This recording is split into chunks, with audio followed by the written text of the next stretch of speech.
Friends, Abirami அந்தாதியின் பாடல்களை நாம் தொடர்ந்து பார்த்து வருகிறோம். இன்று நாம் காண இருப்பது பாடல் 48 மற்றும் 49. 48ஆம் பாடல். சுடரும் கலைமதி துன்றும் சடைமுடி குன்றில் ஒன்றி படரும் பரிமள பச்சை கொடியை பதித்து நெஞ்சில் இடரும் தவிர்த்து இமைப்போது இருப்பார் பின்னும் எய்துவரோ குடரும் புழுவும் குருதியும் தோயும் குரம்பையிலே. விளக்கம்.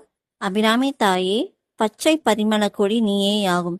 ஒளிரும் இளம் பிறையை குன்றை ஒத்த சடாமுடியில் அணிந்திருக்கும் சிவபெருமானை இணைந்தவளே, உன்னையே நெஞ்சில் நினைந்து வழிபடும் யோகிகளும் இமையாது கடுந்தபம் புரியும் ஞானிகளும் மீண்டும் பிறப்பார்களோ? மாட்டார்கள். ஏனென்றால் தோலும் குடலும் இரத்தமும் இறைச்சியும் கொண்ட இந்த மானிட பிறவியை விரும்பார். ஆதலின்.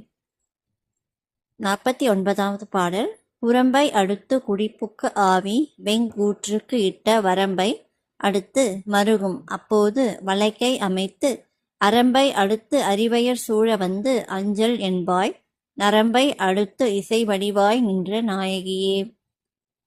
விளக்கம். நரம்பு கருவிகளை கொண்ட இசையே வடிவாக உள்ள அபிராமி தாயே, அடியேனாகிய என்னுடைய உடலையும் அதிலே இணைந்த உயிரையும் கொடுமையான யமன் வந்து பறிக்க நானும் மரணத்திற்கு அஞ்சி வருந்துவேன். அப்பொழுது அரம்பையரும் தேவ மகளிரும் சூழ என்னிடத்து வந்து அஞ்சேல் என்பாய்.